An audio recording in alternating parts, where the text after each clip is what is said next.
नमस्कार मंडळी. शेअर बाजार हा गेले काही महिने सतत नवीन उच्चांक गाठतोय.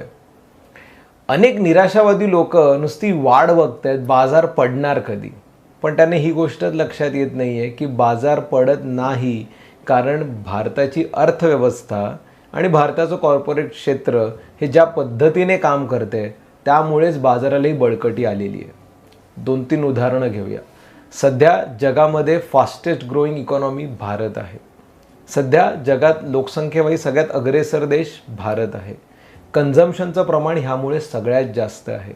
6.5% आपला GDPचा दर आहे. भारतीय अर्थव्यवस्थेचे जर फॉरेन रिझर्व्ह जर आपण बघितले, परकीय चलनाचा जर साठा बघितला, तो हा जवळजवळ $600 बिलियन आसपास आहे. आपली निर्यात वाढलेली आहे. आपले एम्प्लॉयमेंटचे आकडे चांगले येत आहेत. एकंदरीत कच्च्या तेलाच्या किमती कमी असल्यामुळे आपल्या देशाला मिळणारा ओव्हरऑल रॉ मटेरियल स्वस्त आहे. त्यामुळे आपल्याकडे औद्योगिक विकास खूप चांगल्या रीतीने दिसून येत आहे. गेली 3 वर्ष बजेटमध्ये सरकारने व्यवस्थित कॅपिटल एक्सपेंडिचर म्हणजेच इन्फ्रास्ट्रक्चर आणि औद्योगिक विकासासाठी भरपूर पैसा खर्च केलेला आहे. या बजेटचंच उदाहरण घ्यायचं झालं तर ह्या वर्षी पण 11,11,000 कोटी एवढी अनाऊन्समेंट झालेली आहे. केंद्राचं सरकार स्टेबल आहे. निवडणुका जरी आता जवळ आलेल्या असल्या तरी कुठेतरी हे दिसतंय की सिंगल पार्टीला जी मेजॉरिटी ही एक चांगली स्थिती दर्शवते हे दिसून येत आहे. अनेक राज्यांमध्ये केंद्र आणि राज्य सिमिलर पक्ष असलेलं सरकार आहे.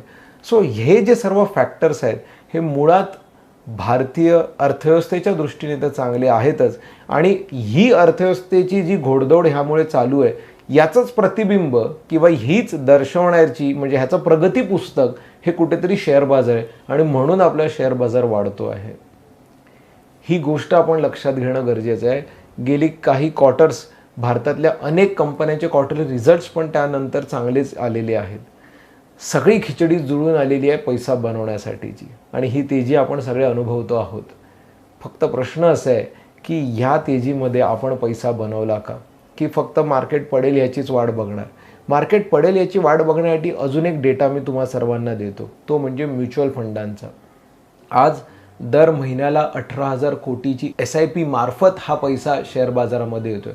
Already mutual fund industry 52 lakh कोटींची झालेली आहे, आणि ह्यामधला जर कॅश कंपोनंट जर पकडला तो ॲव्हरेज 5% पकडला तरीसुद्धा 2 लाख कोटीच्या आसपास कॅश रिझर्व्ह सहज म्युच्युअल फंड कंपन्यांकडे आहे.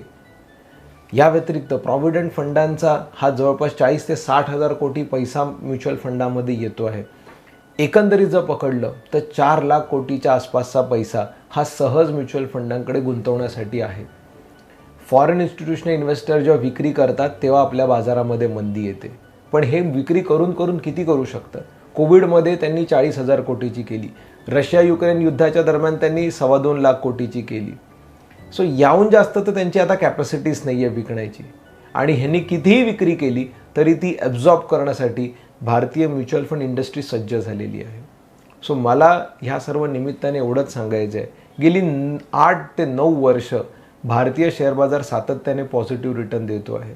अनेक नवनवीन सेक्टर निर्माण होत आहेत, नवनवीन IPOs येत आहेत, आणि नवनवीन कंपन्या किंवा आपण म्हणूया जे सेक्टर रोटेशन होतं आहे त्याचा फायदा हा व्यवस्थित गुंतवणूक करणाऱ्यांना होतो आहे.